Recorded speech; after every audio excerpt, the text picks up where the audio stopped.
அனைவருக்கும் வெற்றி தமிழ் பயிற்சி அகாடமியின் சார்பாக இனிய வணக்கம்.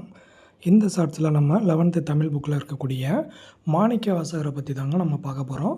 ஸோ மாணிக்க வாசகர் ரொம்ப முக்கியமான நபர், உங்களுக்கு நல்லா தெரியும். ஏன்னா பழைய ஓல்டு புக்கு 10th இருப்பார், சரிங்களா? ஸோ நியூ புக்லேயும் இருக்கார், 11th புக்லேயும் இருக்கார். இவரை கொஞ்சம் நல்லா பார்த்து வச்சுக்கிறணும் பாருங்கள்.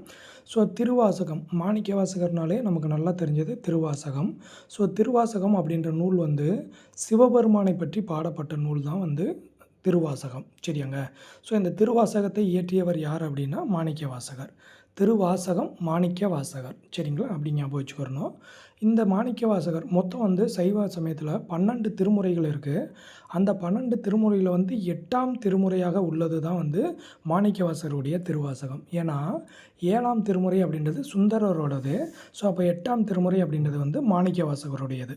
ஸோ இந்த திருவாசகத்தில் மொத்தம் 51 பதிகங்கள் இருக்குது, பார்த்து வச்சுக்கோங்க. 658 பாடல்கள் இருக்குது. இதெல்லாம் கேள்விங்க, ஆல்ரெடி கேட்ட கேள்விகள், இதெல்லாம் பார்த்து வச்சுக்கிறணும். ஸோ திருவாசகத்தில் 658 பாடல்கள் இருக்குது. மொத்தம் 51 பதிகங்கள் இருக்குது. இதில் 38 சிவத்தலங்களை பற்றி பாடப்பட்டுள்ளது, சரிங்களா? நல்லா பார்த்து வச்சுக்கோங்க. 38 சிவத்தலங்கள் பற்றி பாடப்பட்டுள்ளது, சரிங்களா? ஸோ ஒரு முதுமொழி இருக்கும், அதாவது திருவாசகத்திற்கு ஒருகார், ஒரு வாசகத்துக்கும் ஒருகார். ஸோ டிஎன்பிசியில் நிறையா முறை கேட்ட கேள்வி, சரிங்களா? அடுத்தது பார்த்திங்க அப்படின்னா திருச்சாளல் தில்லைக்கோவிலில் பாடப்பட்டது தான் இந்த திருவாசகம். ஜியு போப் என்ன பண்ணுறாரு அப்படின்னா இந்த திருவாசகம் முழுமதியும் ஆங்கிலத்தில் மொழிபெயர்த்தார். ஸோ இதெல்லாம் கேட்ட கேள்வி.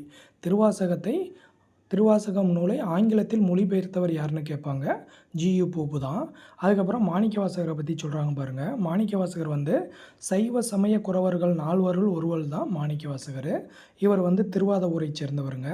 இவர் அரிமர்த்தன பாண்டியனிடம் தலைமை அமைச்சராக இவர் பணியாற்றினார். ஸோ இந்த மாணிக்க வாசகர் இயற்றிய நூல் எது அப்படின்னா திருவாசகமும் திருக்கோவையும், சரிங்களா? ஸோ இதை பார்த்து வச்சுக்கிறணும். மிக முக்கியமான ஒரு நபர், எக்ஸாம் பாயிண்ட் ஆஃப் வியூவில் அடிக்கடி கேட்பாங்க. ஸோ அரிமர்த்தன பாண்டியனிடம் தலைமை அமைச்சராக இருந்தவர் யாருன்னெலாம் நிறையா டிஎன்பிசி கொஸ்டினில் இருக்குது. அடுத்து திருவாசகத்துக்கு ஒருவார், ஒரு வாசகத்துக்கும் ஒருவார் அப்படின்ற கொஸ்டினும் டிஎன்பிசியில் நிறையா இருக்குது. அதுக்கப்புறம் மாணிக்க வாசகருடைய திருவாசகம் எத்தனாவது திருமுறையில் அமைந்திருக்கும்னு கேட்டிருக்காங்க. சைவ சமய குறவர்கள் 4 ஒருவர் யாருன்னு கேட்டிருக்காங்க.